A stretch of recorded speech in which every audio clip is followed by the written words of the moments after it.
Today from the global lane, peace remains elusive for Ukraine. Is Putin playing with fire? Putin is playing with fire in the sense that he is determined to continue to escalate this war until he achieves some kind of settlement on basically his terms. Elon Musk says the one big beautiful budget and tax bill is not so beautiful. Reining in spending and giving Congress more authority over regulations may be the key to passage in the Senate. This would really be a sea change in the whole process of how federal regulation works, and I think we'd be able to stop really all of the worst regulations. Defense Department weather manipulation? What's causing all these chemtrails in American skies? These are not chemtrails, they are contrails.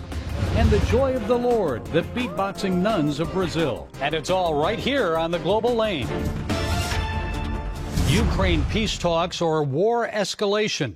The leaders of Germany and Ukraine have signed an agreement to develop long-range missiles. This development follows a significant Russian drone assault on citizens of Kyiv, prompting President Trump to label Vladimir Putin as crazy. Trump warns that the Russian president is playing with fire. What is likely to happen next? Joining us is Frank Gaffney, president of the Institute for the American Future and former Assistant Secretary of Defense under Ronald Reagan. Frank, it's always a pleasure talking with you. So do you agree with President Trump? Is Putin playing with fire? If so, why? I believe that President Putin is playing with fire in the sense that he is determined to continue to escalate this war until he achieves some kind of settlement on basically his terms. And I think he's doing so in part on the basis of President Trump's efforts to broker a settlement. And in the process, I think he has made a heroic effort to establish a basis with which he can deal with Putin.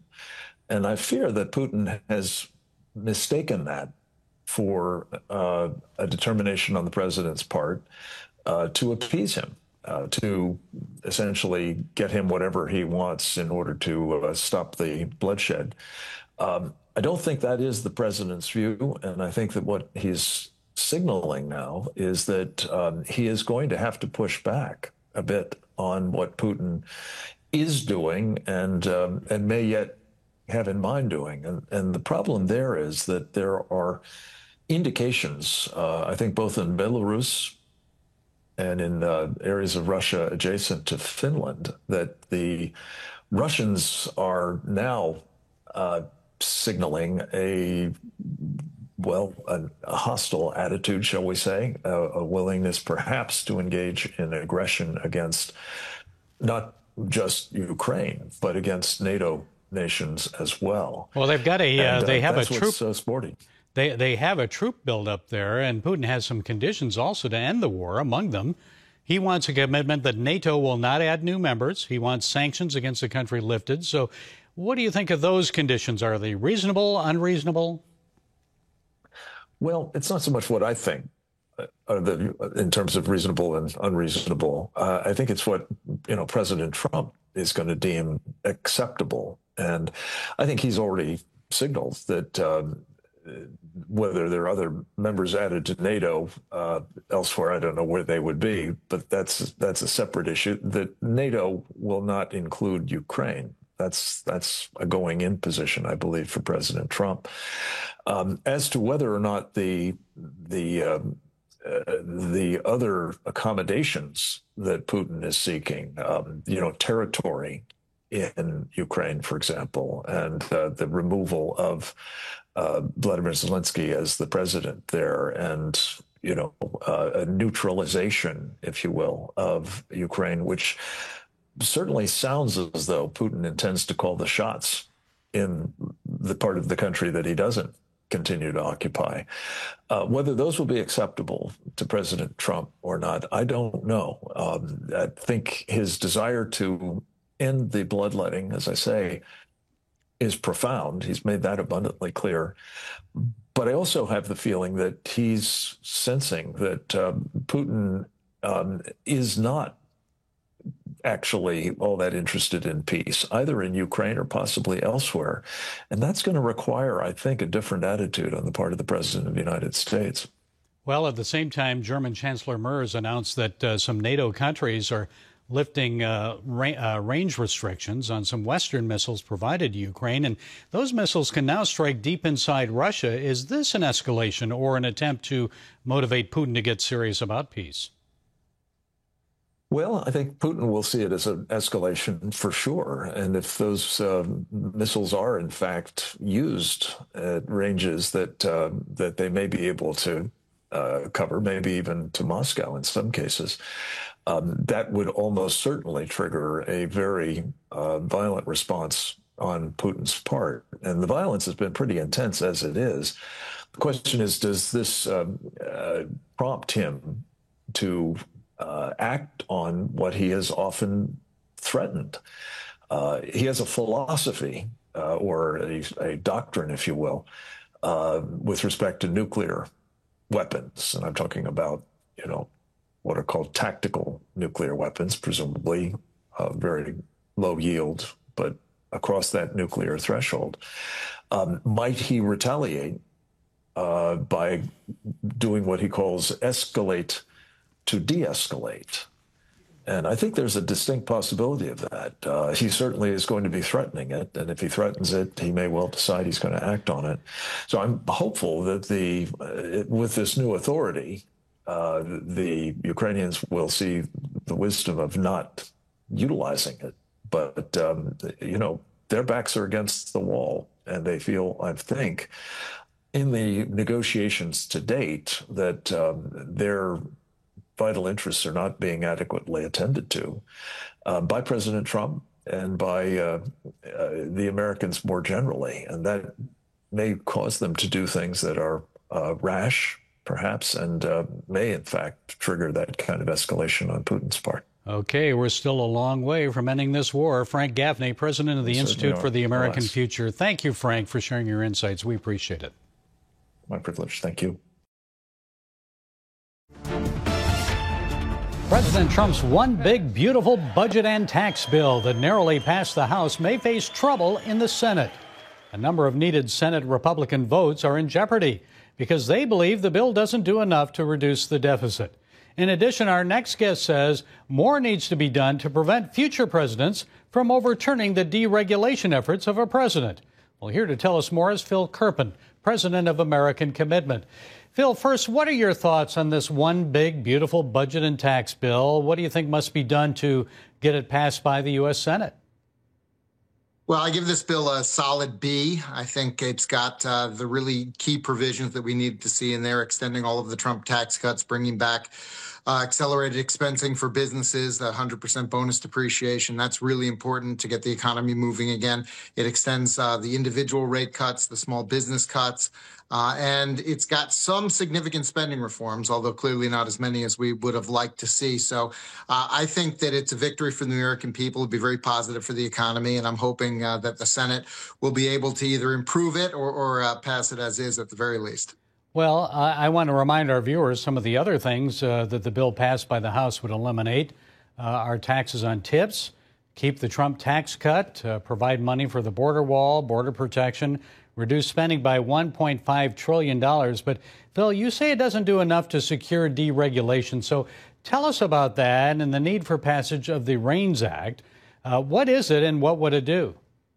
Yeah, the REINS Act is really, in my opinion, the key unfinished business from the Tea Party era. This was a bill, it was invented by a remarkable guy named Lloyd Rogers from Northern Kentucky, former Navy veteran, a Navy veteran and a former local elected official there. Back in that Tea Party summer when the town halls were roiling, he went to his town hall meeting, went up to his congressman, brought a constitution and his water bill, and he said, "Congressman, my constitution right here says all legislative power is vested in a Congress, But my water bill right here says that it's going to double because of EPA stormwater management rules that you never voted on. So how is that allowed? How is that allowed under our Constitution? And his congressman kind of scratched his head and said, you know what, you're right. We should have voted on that. We should have to vote on that. And this is a bill that would require any significant new regulation to get prior approval from Congress, House and Senate majorities before it could take effect, instead of the way it works now, where agencies can do more or less whatever they want unless you can somehow muster enough votes to stop them. So this would really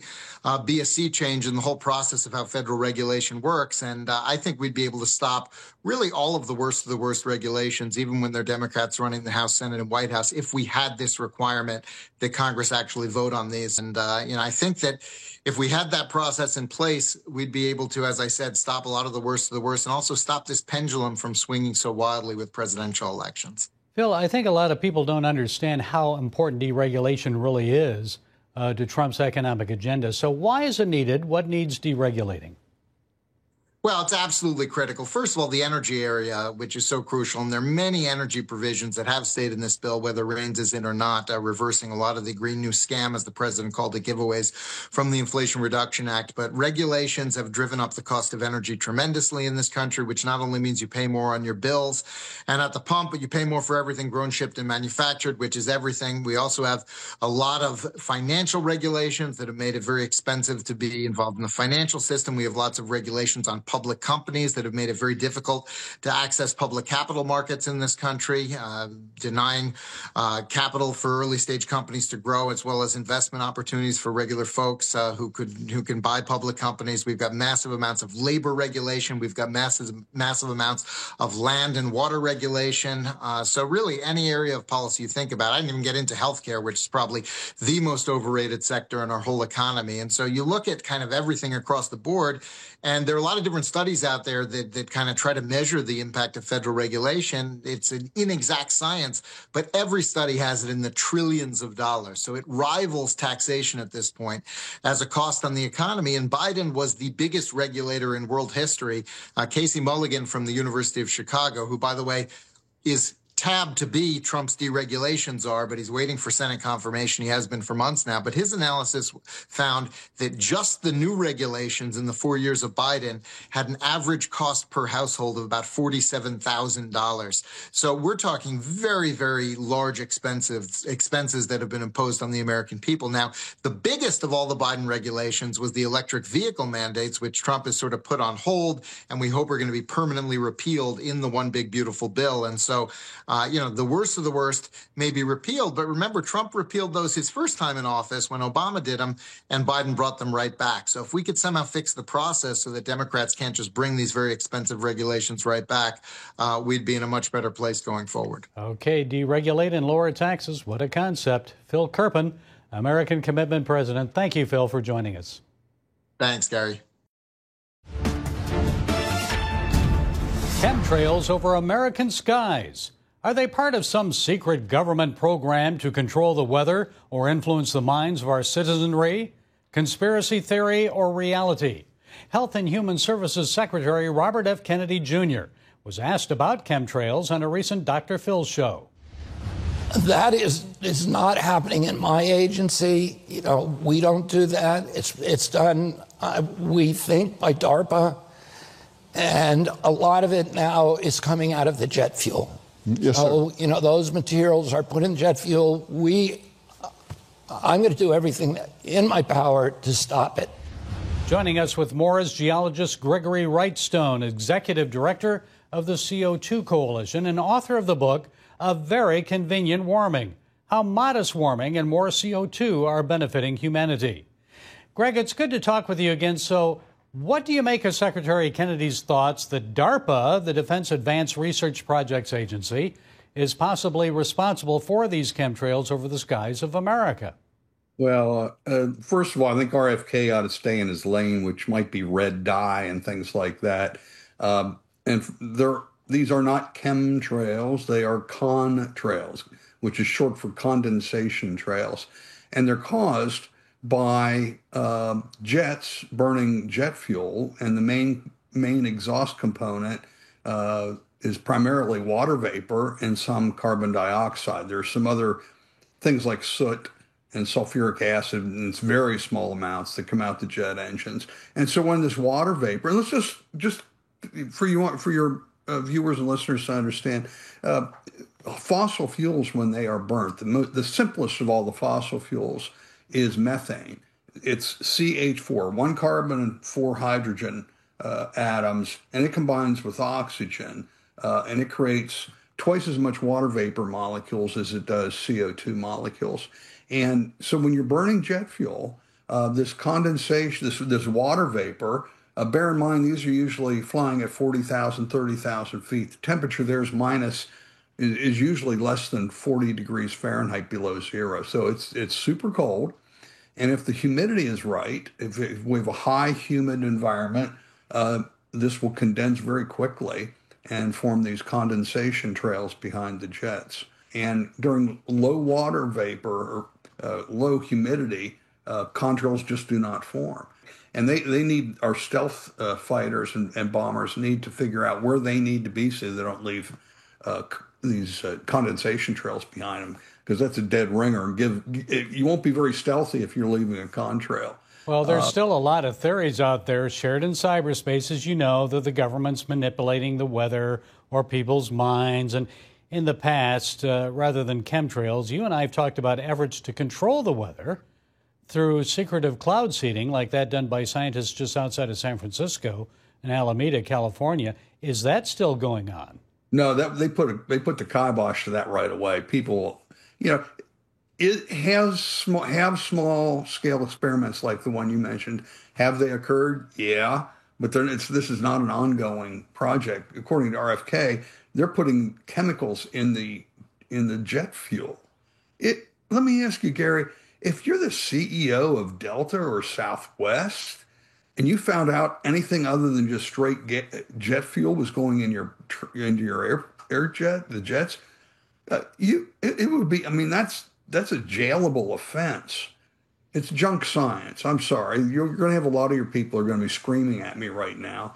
But let's talk about some more junk science. Another hurricane season starting.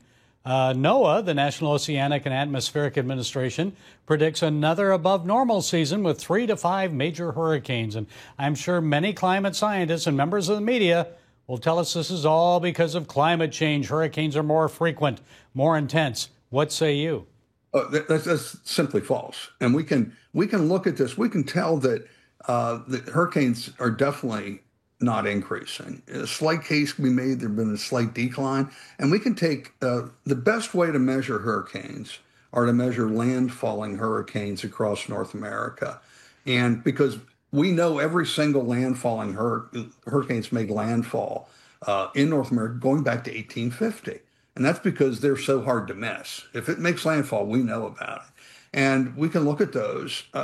We see a slight decline in landfalling hurricanes. And according to NOAA, their top expert a few years ago, Christopher Landsea, what a great name for a hurricane expert, Landsea, almost as good as a geologist named Wrightstone. But according to him, there might have been a 1% increase in hurricane intensity. Well, let me ask you, Gary, if you're at Naples, Florida, and you get hit by a hurricane, are you going to, the 1% increase, are you going to be able to tell the difference between 134 and 135 miles an hour? I don't think so. And so this is beyond their ability to calculate. And we also, they talk about tornadoes, the biggest ones, the EF3, EF4, EF5 tornadoes, they're the big ones. And again, we have data going back many decades on these, and they have definitely been in decline. And there's a lot of discussion on why that is, but the fact of the matter is these claims of linkage, of increasing and more devastating tornadoes, just the science, the facts, and the data don't support that. Plus, there's been a nearly 98% decline in deaths associated with extreme events. And that goes back to 1900.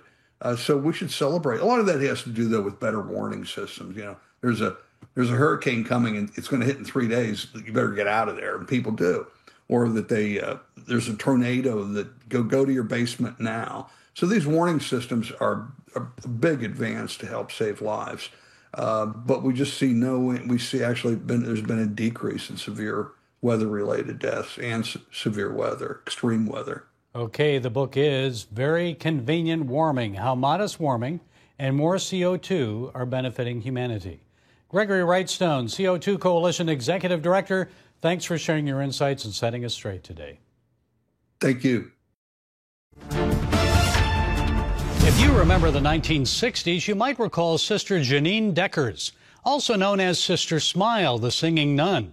In 1963, her song Dominique became a #1 hit.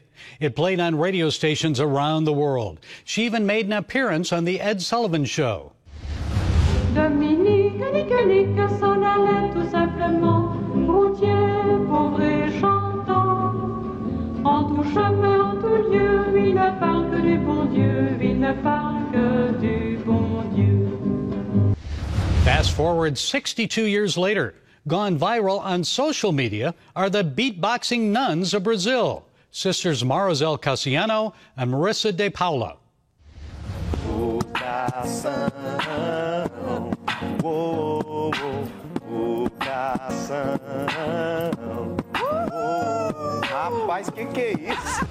Deacon Giovanni Bastos joined Sister Marissa in the lively dance. These two nuns are dedicated to helping people struggling with drug addiction, and they emphasize that music is a powerful tool to connect with them. Sister Marizel stated, beatboxing, dancing, and the songs themselves are tools that God uses to reach the hearts of the people we work with. And it works. It's beautiful to see. Indeed, it is effective. However, I doubt Pope Leo is ready to incorporate those dance moves into Sunday Mass at the Vatican. Yet those moves remind me of what I've seen in various charismatic churches here in the U.S.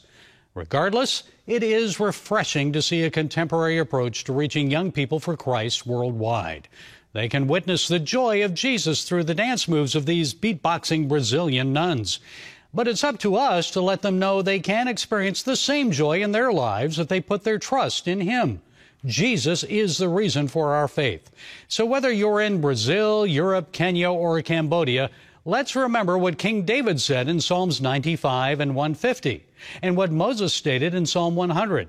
Make a joyful noise. Praise Him with drums and dancing. Come before Him with joyful songs, knowing that the Lord is God. It is He who made us, and we are His people. Yes, He is worthy of all praise. That's it today from the Global Lane. Until next time, be blessed.